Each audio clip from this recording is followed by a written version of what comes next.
been doing, let's read the first paragraph and just say a few words about that for the time being. So purport by Srila Prabhupada. The great elements of material creation, namely earth, water, fire, air, and ether, all enter into the body of all manifested entities. The seas, mountains, aquatics, plants, reptiles, birds, beasts, human beings, demigods, and everyone materially manifested. And at the same time, such elements are differently situated. In the developed stage of consciousness, the human being can study both physiological and physical science. But the basic principles of such sciences are nothing but the material elements, and nothing more. The body of the human being and the body of the mountain, as also the bodies of the demigods, including Brahma, are all of the same ingredients, earth, water, etc. And at the same time, the elements are beyond the body. The elements were created first, and therefore they entered into the bodily construction later.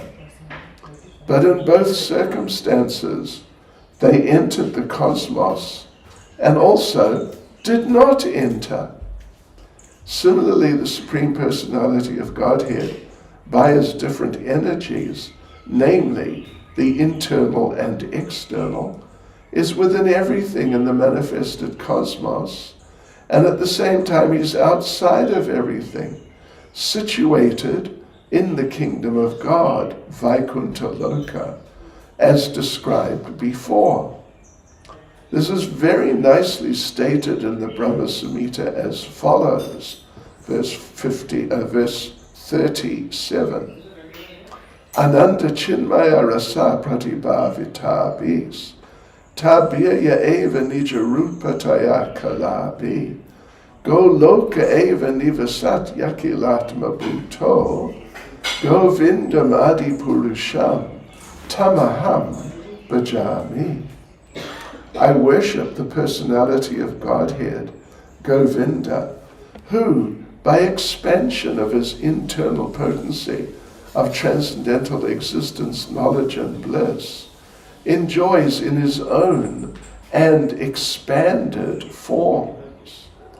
Simultaneously, he enters into every atom of the creation. This expansion of his plenary parts is more definitely explained in the same Brahma Samhita, verse 35, as follows. Ekopya so rachayitum jagadanda kotim yachchaktir asti jagadanda chayayadanta andantarasta paramanu chayantarastam govindam adipurusham tamaham bhajami. I worship the personality of Godhead Govinda, who, by one of his plenary portions, enters into the existence of every universe and every particle of the atoms, and thus unlimitedly manifests his infinite energy all over the material creation. Okay, let's read the verse again. Yatamahanti bhutani bhuteshu chavacheshvanu pravishtan apravishtani tatateshu nateshvaha. O Brahma, please know that the universal elements enter into the cosmos and at the same time do not enter into the cosmos. Similarly, I myself also exist within everything created, and at the same time I'm outside of everything. Nama Om Vishnu Padaya Krishna Prestaya Bhutale Srimati Bhaktivedanta Swaminiti Namane Namaste Saraswati Deve Gauravani Pracharne, Nirvishesha Shunyavadi Paschachyadeshatarne. Sri Krishna Chaitanya Prabhu Nityananda, Sri Advaita Gadadha Shivasadi Gaura Bhakta Vrinda. Hare Krishna, Krishna Krishna, Hare Hare. Hare Rama, Rama Rama, Hare Hare. Vanchakapataribhyas Kripa Sindhubhya eva cha. Patitanam Pavanebhyo Vaishnavebhyo Namo Namaha. Srila Prabhupada Ki Jai. Yes, well,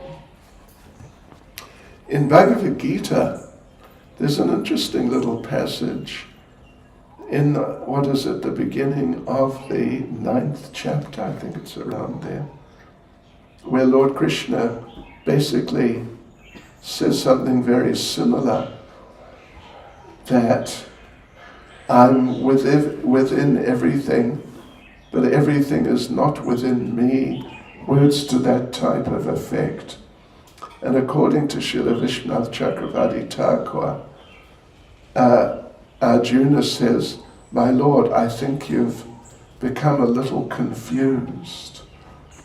You sort of, maybe you need to take a break." But the Lord says, no, it's not like that. This is my mystical potency. That he can be within everything, but everything is not within him. At the same time, he is also not within everything. What is this? It can sound confusing, certainly. And here, he's saying exactly the same thing. The universal elements enter into the cosmos, but at the same time, they don't enter the cosmos.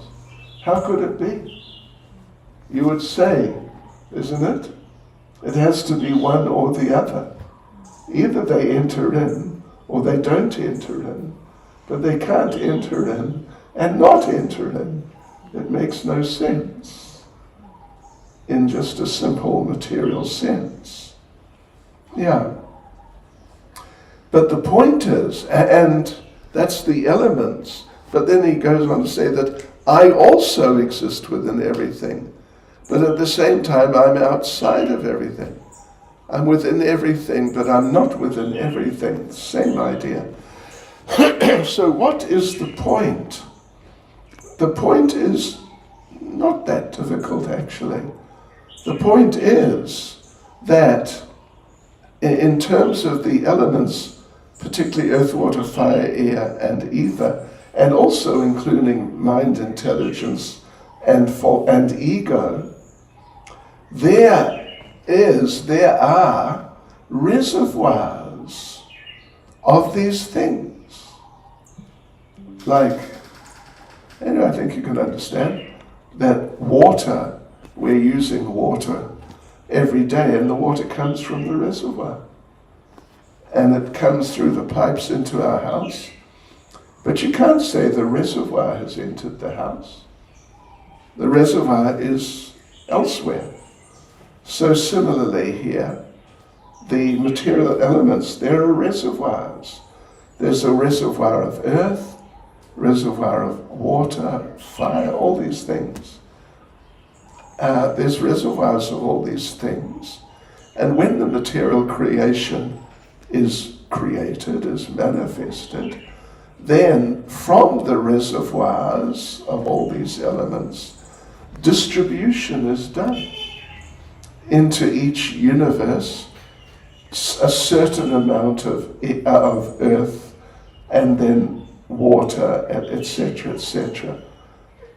Certain amounts of these things are distributed, and Lord Brahma, particularly within each universe, takes all those different, supplies and distributes them in the different species. And because the process of distribution, which is by the Supreme Personality of Godhead, is so expert, and because Lord Brahma is so expert, there is enough of each element for as much as is needed for the particular creation. Not more and not less. It's not like there's some oversupply and, the universe becomes sort of inundated too much by some particular, like too much water, and it's just sort of flooding the planets and so on. No, this is the level of expertise is just beyond our capacity to imagine. But that's how it works. And this universe we're in, the universe of the four-headed Brahma, is, as we are told, the smallest. So therefore it has the smallest amounts of all the different elements, but that's just enough. It's just enough to make the particular creation in this universe very appropriately. But I'm sure you're familiar with the story of Lord Brahma stealing the cowherd boys and calves. And when Lord Krishna corrected him and first of all he showed that all the cowherd boys and all the cowherd boys and all the calves were forms of himself. All the cowherd boys manifested 4 arms. That was a real eye-opener for Lord Brahma. They're all forms of the Lord. But then the Lord called for all the Lord Brahmas, or not all, but many of the Lord Brahmas. And our Brahma was feeling proud, because I have 4 heads. Who are you? You only have 1. But look at me, I've got 4 heads. I'm just, a super being, and you're just very ordinary. But he didn't know, he hadn't known up until that point, that there were Brahmas with 10 heads. And then there were Brahmas with 100 heads.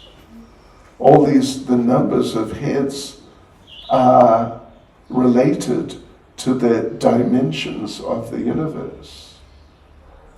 So 100 heads, 1,000 heads, 10,000 heads.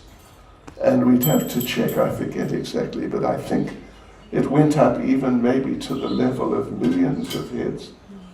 But whether it was that or just thousands, it was so far beyond the state of our Brahma and his universe, which previously he was so proud of and very arrogant, thinking, I'm a big man, look at me. So that was such an eye-opener, and he just didn't know what to do. So just like, you could say, just like Arjuna, in Bhagavad Gita, after Arjuna's seen the universal form, and he realizes that when he was thinking that Krishna is his friend, his cousin, and they would play together, sit together, joke together, just like equals. And even, it's an interesting point, at that time Lord Krishna was living in Dwaraka as one of the Yadu dynasty, and the Yadu dynasty were ruling the Dwaraka area. But they were just sort of like a local royal family ruling a certain limited area under the emperor. who was Yudhisthira, who was ruling the entire world from Hastinapur. So in that sense, actually, Lord Krishna was a member of a quite lesser family. So Arjuna, it's interesting the explanations which you get there. Arjuna was acting like a friend, a relative of Krishna's, but in his mind, Arjuna had been thinking that I'm sort of taking a step down from my high position in the emperor's family to be a friend of this, much smaller royal family, Krishna, who's a member of that much smaller, really much smaller royal family.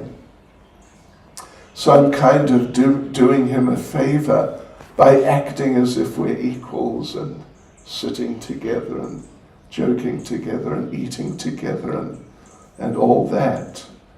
But when he saw the universal form, he realized that it had been his massive mistake to think that Krishna's just a lesser person from a lesser family.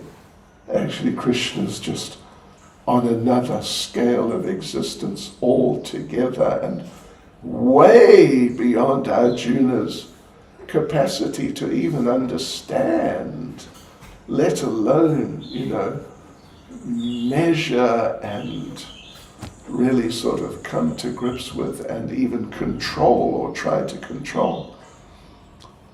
So he apologized to Krishna that it was in madness that I was thinking like that. And Lord Brahma also realized it was in madness. I was actually mad, thinking that I'm a big, powerful person. People must bow down to me. When he realized that he was just, even amongst Lord Brahmas, what to speak of with Lord Krishna and his expansions, who are far greater than all the Brahmas put together, far incalculably greater than all the Brahmas put together. What sort of madness, what sort of extreme foolishness did I get into to think like that? Yes, so this is the idea. And then the Lord himself, Srila Prabhupada quoted 2 verses from Brahma Samhita. First of all, verse 37, then verse 35, which is interesting, Andantarasta, Paramanu Chayantarastam. I worship the personality of Godhead, Govinda, who by one of his plenary portions, just one, enters into the existence of every universe and every particle of the atoms, and thus unlimitedly manifests his infinite energy all over the material creation. Yes, and Dantarasta, Paramanu Chayantarasta. Or elsewhere, Vishnur Mahan Saihayasya Kala Vishesha. That Lord Mahavishnu seems very great, and he is great compared to us, my gosh. He's extremely great. But Kala, he's just a part of of Krishna. He's not Krishna, like full presentation of himself. He's not even a part. He's a part of Krishna. Yes. So in that sense then, Krishna is also a reservoir.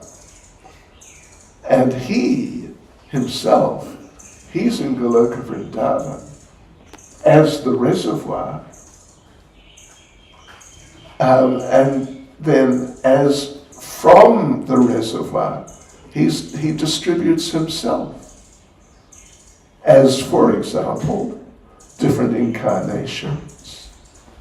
All the different incarnations, basically, beginning with Lord Balaram, and then down through all the partial expansions and parts. But then that's not the end of it. Even down to the living entities, we've all come. We've all been expanded from Krishna. Krishna has his swamsha and vibhinamsha expansions. Swamsha means swa. Swa means your very own. Like we talk of the swarup of Krishna, means his very own form. Swa. What is it?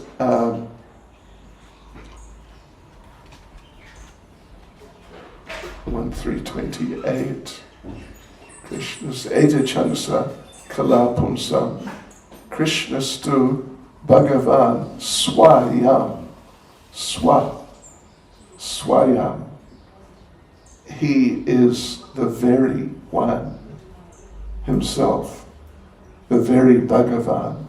Bhagavan Swayam means the actual Bhagavan, the actual possessor of all opulences, although others sometimes are called Bhagavan because they're opulent, to some extremely impressive degree by our standards. But Krishna is the Bhagavan Swayam. He is the actual one who actually possesses all opulences, and anyone who is maybe referred to as Bhagavan because they have opulences, where did they get the opulences from? From Krishna, because he's the reservoir. Yeah, so that's swamsha, swaangsha, his personal form. But then there's vibhinamsha, that's us, his separated forms. All the living entities, including the demigods, and little beings like us, and right down to the ants and less than ants, all these living entities. So they're all separated parts and parcels of Krishna, and he's the reservoir. Yes.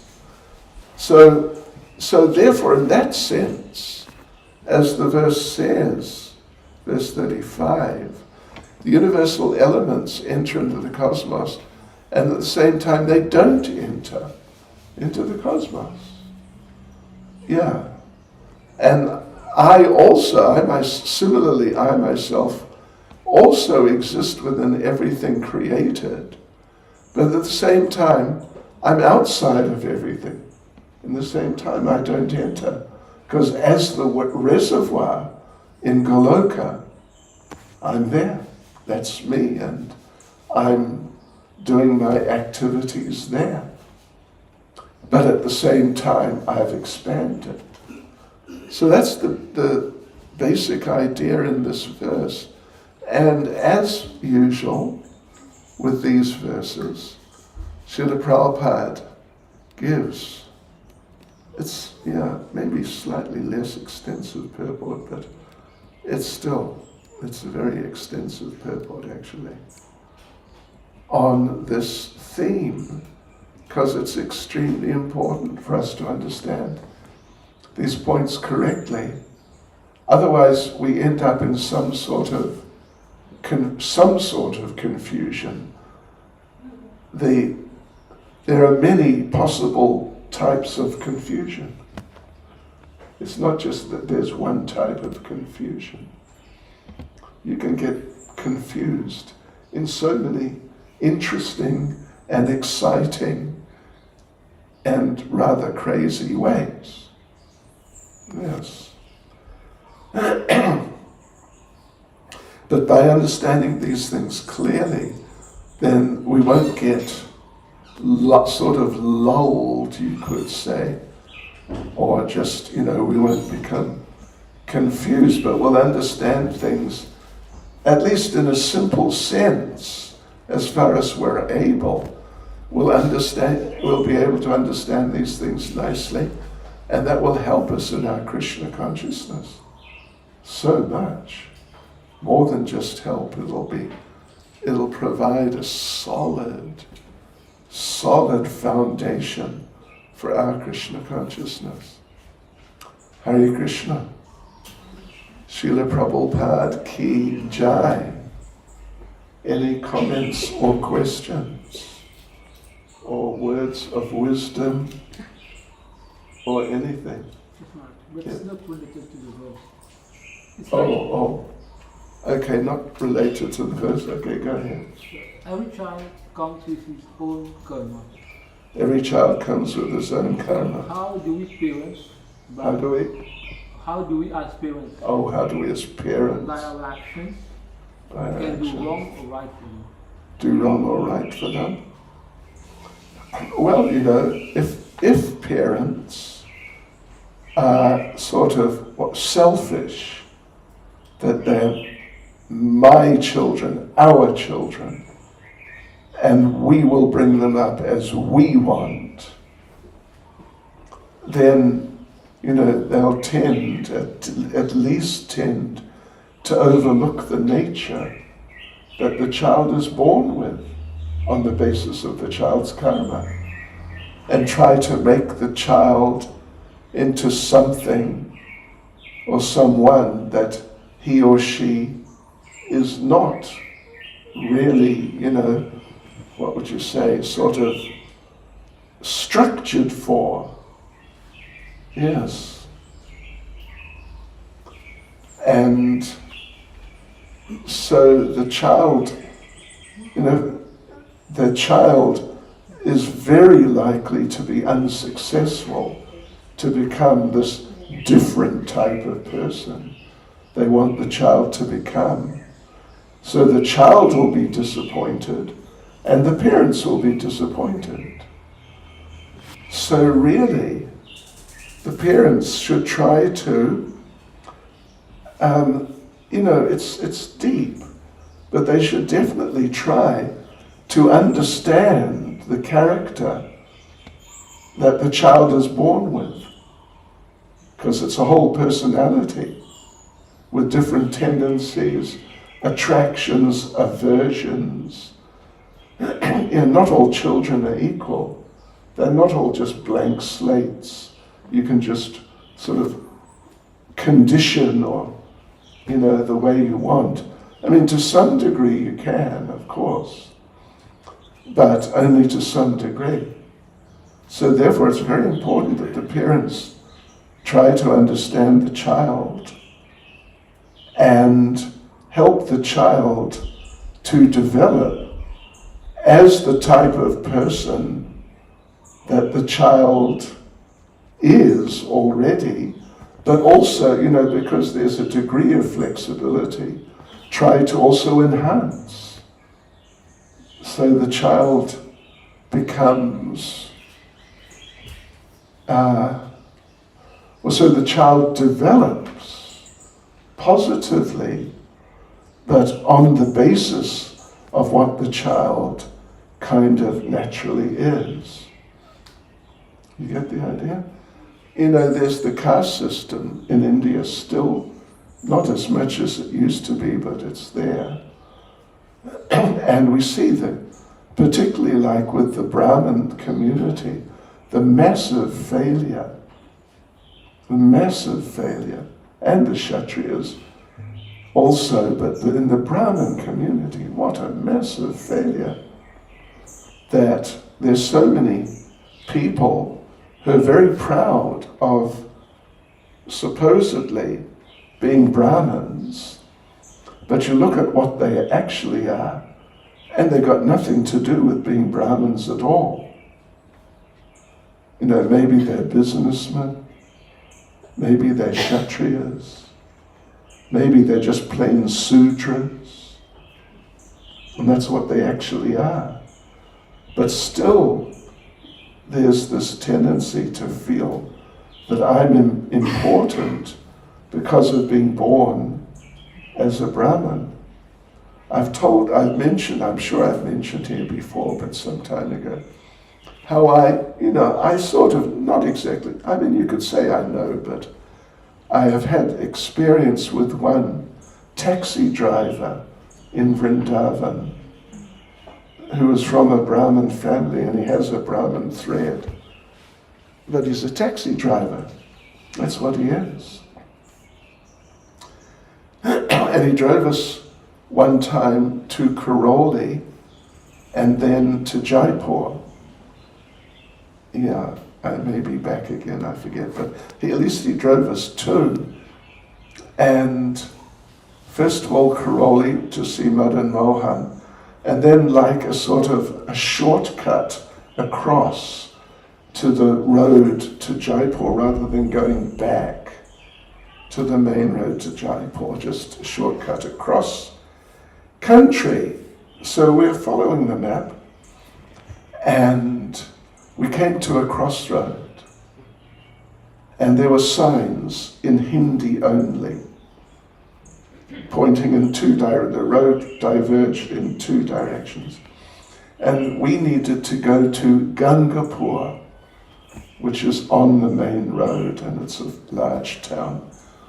So we stopped. The driver, he doesn't just sort of drive up, read the sign, and then take the turning. He stops in front of the sign and looks at the sign. And I tell him, Panditji, what did I say? Gangapur, ye rasta hai, because I can read it. And I said a couple of times, ye rasta, Gangapur, Panditji.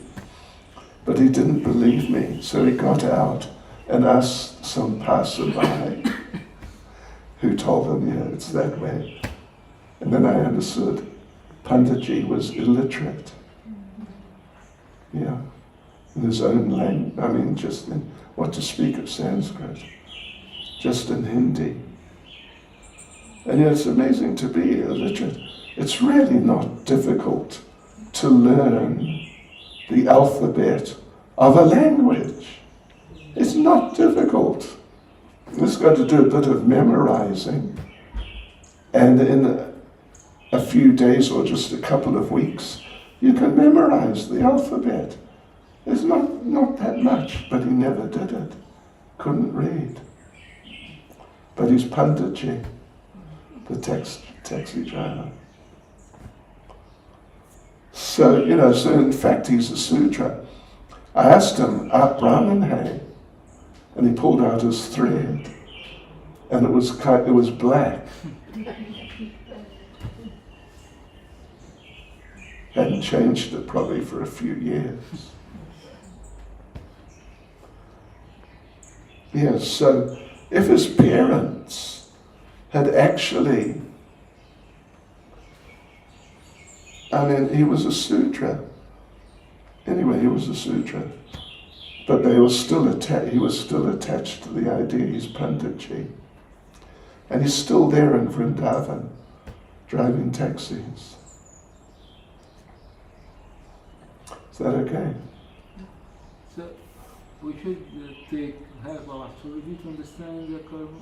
Have what? Take the help of astrology to understand. Oh yeah, we should take whatever help we can get, really. And hopefully we're Krishna conscious enough and sort of in tune enough with the nature of the child that we'll be able to see by what the child's inclined towards and not inclined towards, and what they pick up easily, what they don't pick up easily. Yeah. And what they would do traditionally, they'd be sent to a gurukul at about the age of 5. And the guru, that was one of his main duties, to understand the child and then train the child in appropriate ways. So it doesn't mean that at the gurukul everyone's just being trained to be a Brahmin. No. They're being trained to be what is, their deeper nature materially. Anyone else? Yes, Prabhu. Hare Krishna Maharaj. The verse 35 was previously, it was a bit difficult to understand for me. I see. So to explain as well, but when you made this analogy of water, you said that the water is in the reservoir, which belongs to the Supreme Personality of Godhead, and then it is being distributed by Brahma. To Brahma. Yes. So Brahma takes the water and distributes it. Well, he is given some of the water. Yeah. So it's a bit like I work in the water sector. So the reservoir belongs to the government in Mauritius. It's like that. Yes, of course. And then government gives part of the water to my organization to distribute for drinking purposes. So I found it very enlightening the way you give this example. Good, that's nice. It's pretty straightforward, really. Otherwise it sounds, like some confusion. Good, thank you. Hare Krishna. Srila Prabhupada ki jai.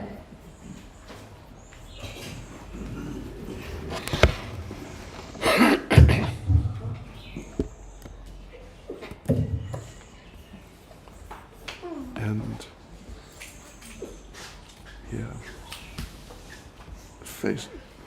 Facebook, the broadcast is still on. Yeah. Hare Krishna. See you all later. Vidam Sapoja.